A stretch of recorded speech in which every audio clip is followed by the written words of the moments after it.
Salut les gars, c'est Max, j'espère que vous allez bien. Bienvenue sur la chaîne Sorare Montréal. L'objectif de cette chaîne est de partager avec vous mon aventure Sorare, qu'on puisse vibrer ensemble pendant les matchs, essayer d'améliorer nos galeries et bien évidemment vous partager mon expérience et conseils sur le jeu. J'ai décidé de lancer la série From Limited to Unique dans un seul but, commencer avec des cartes limited et avec comme rêve de pouvoir jouer dans quelques temps avec des cartes uniques. Ça peut paraître fou dit comme ça, mais avec de la patience et un peu de réussite, rien n'est impossible.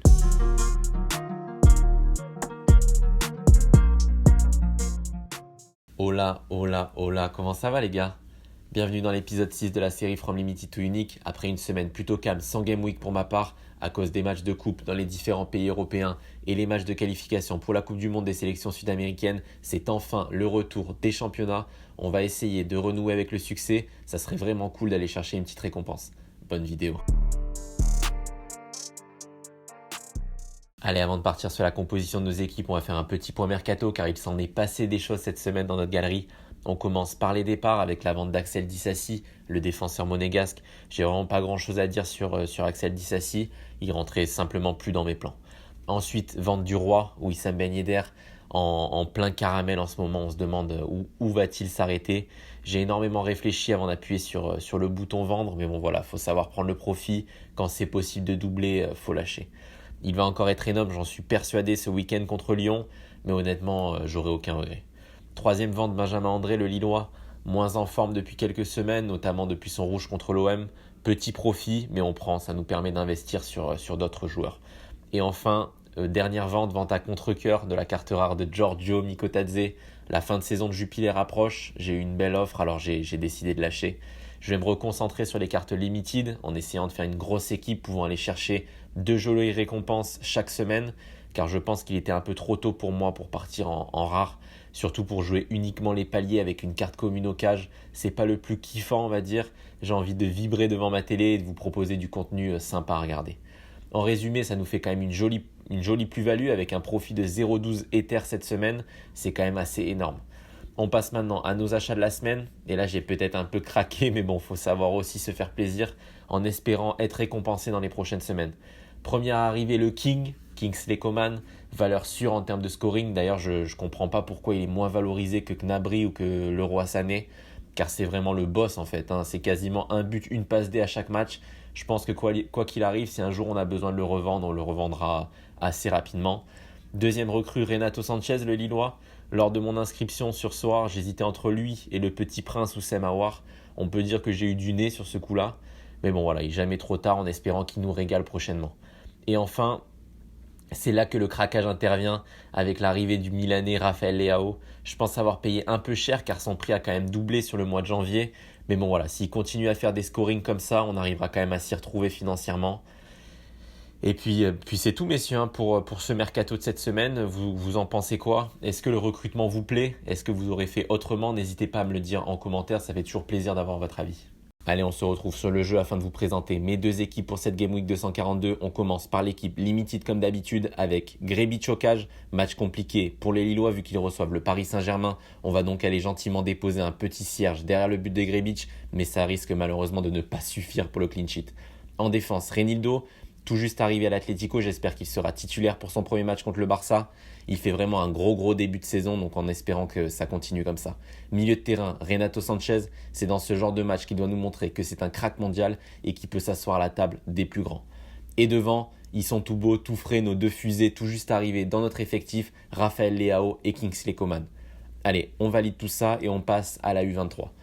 U23 qui est presque une full stack RFC serein avec Guillaume Ditchocage, Danilo Doki en défense, Antoine Bernier au milieu et nos deux pépitos devant, Youssef Maziz et Giorgio Mikotadze. Allez, on valide et on se retrouve juste après pour le débrief.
Allez, c'est parti pour le débrief de cette Game Week 242. On commence par notre équipe U23.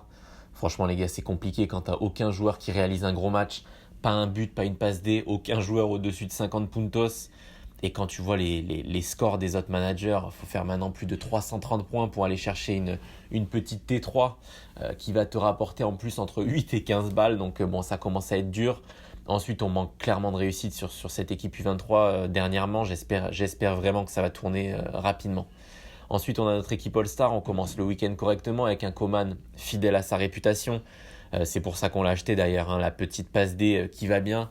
Ensuite, il y a eu le match de Leao, moins servi sur son côté gauche dans ce derby milanais, mais qui réalise quand même un match correct dans l'ensemble. Et ensuite, le samedi soir, je me suis dit, j'étais bouillant, je me suis dit, putain, allez, si jamais ce week-end, mes Lillois arrivent à me faire un petit quelque chose, peut-être qu'on ira se chercher une carte. Et puis, tu commences le dimanche avec Reinildo pas titulaire, qui rentre à 4-1 pour défendre. À Lille, il débordait, il était dans la surface sur les corners. Là, il y a des coups de pied arrêtés, il reste 10 minutes, ils sont à 10 contre 11. Et Reinildo, il se retrouve à défendre sur Aubameyang au rang central. Enfin, au bout d'un moment, tu peux pas marquer des puntos comme ça. Et puis, on termine le week-end par le cauchemar lillois entre Renato Sanchez qui se blesse à l'échauffement. Donc, j'ai connu des meilleurs débuts de match. Hein. Et puis, la prestation catastrophique de Grebic. Franchement, je vous dis, à la préparation de la Game Week, on va mettre des cierges dans son but, mais c'est un prêtre qu'il aurait fallu mettre dans le but, quoi. Le mec, c'est catastrophique, c'est une frappe, un but. Donc pour être totalement transparent, dès que j'ai une ouverture, Grebic, il sera sur le marché des transferts, ça va vite dégager de mon effectif. Donc voilà, bref, week-end à oublier dans l'ensemble, il faut pas lâcher. Je vais encore faire 2-3 changements afin de rendre cette équipe All-Star vraiment compétitive et en espérant que ça tourne dans notre sens car ça commence à être agaçant. Alors oui, cette semaine on fait 0,12 de plus-value en achat-revente. Alors ouais, c'est intéressant, mais je suis pas venu ici pour faire du trading, quoi, parce que sinon voilà, j'ai envie de vibrer, j'ai envie de gagner des cartes, quoi. C'est ça aussi le kiff de gagner des cartes et de collectionner ça comme quand on était petit. Donc voilà. Bref, c'est la fin de la vidéo.